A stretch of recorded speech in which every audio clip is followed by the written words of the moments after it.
The 911 call made before Lloyd Austin's secret hospitalization has just been released. It was made by one of Austin's aides who asked first responders to be discreet when arriving at the defense secretary's home. Take a listen. Fairfax County 911, where is your emergency? Yes, ma'am. So my name is, and I work for, and I am requesting an ambulance to be taken. Can I ask, but can the ambulance not show up with lights and sirens? We're trying to remain a little subtle. The defense secretary spent 2 weeks in the hospital where he was reportedly treated for complications from a surgery for prostate cancer. He was released on Monday and will now be working from home. Let's bring in Doug Collins, an Iraq War veteran, former Georgia congressman, and the host of the Doug Collins podcast. Doug, good morning to you. Hey, good morning. A lot to get to this morning, but let's start with Lloyd Austin. There have been 137 attacks on U.S. forces in Iraq and Syria, 24 while Lloyd Austin was in the hospital. So with that, what do you think? Well, it's very concerning because you have a Secretary of Defense, and you just heard from that. What was really interesting to me is why did they redact his name?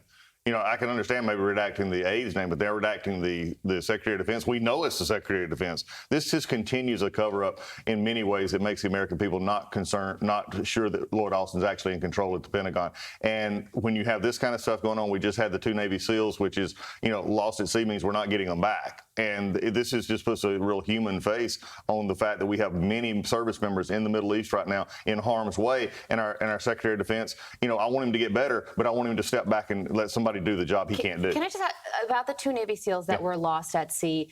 You don't often hear about this. You also don't often get details of Navy SEAL missions. Yes.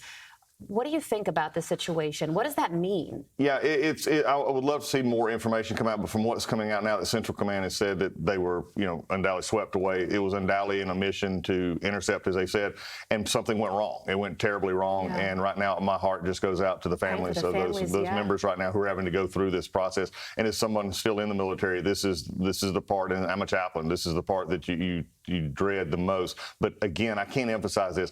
This administration seems to be having a hands-off approach to when we're attacked. This is real consequences, and we're one bad missile strike or one bad situation away from losing more service members. When are we going to actually start pushing back against these folks? We need to hear from the administration with an explanation as to this, because Navy SEALs just don't fall overboard and die. Second, we need to hear from Lloyd Austin. He has a duty to address the American people on this. Meantime, while we've been sitting here, some breaking news just into the newsroom. Secretary Blinken just addressing the Iran nuclear agreement minutes ago in Davos, saying, I think it was a big mistake to tear up the Iran nuclear agreement. We had Iran's nuclear program in a box. Since the agreement was torn up, it's escaped from that box. And we're now at a place where we didn't want to be because we don't have that agreement.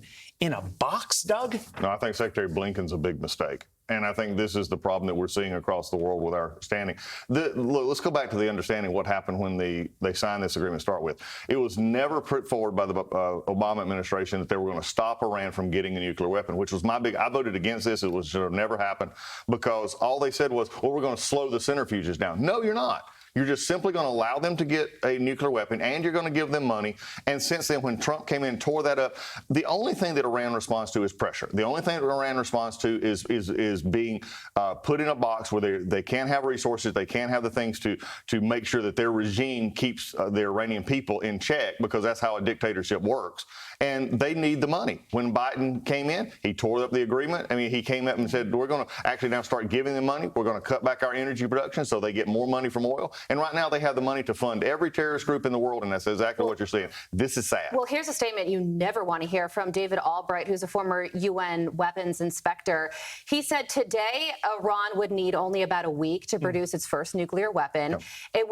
It could have enough weapons-grade uranium for 6 weapons in a month, and after 5 months of producing weapons-grade uranium, it could have enough for 12. Iran nuclear agreement or not, I mean, that's in the past, but now moving forward, it does look like Iran is going to be a nuclear state at some point.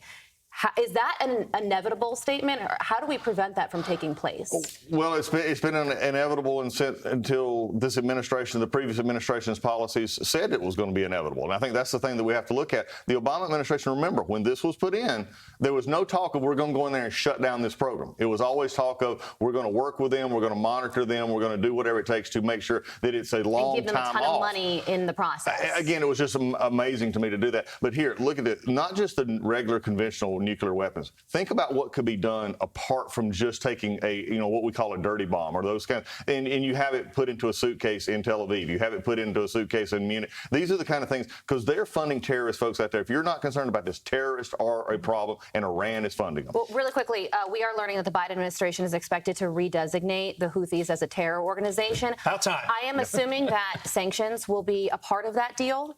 Yeah, but if the sanctions what does aren't that applied, do? yeah, if the sanctions aren't applied to Iran, who is actually the person they get their money from, it's not going to matter. Rhetorical question: why were they taken off in the first place? We don't even need an answer from that. We know what the answer is. Doug, thank you so much for joining us. It's always good to be with you. I'm Steve Ducey. I'm Brian Kilmeade. And I'm Ainsley Earhart. And click here to subscribe to the Fox News YouTube page to catch our hottest interviews and most compelling analysis.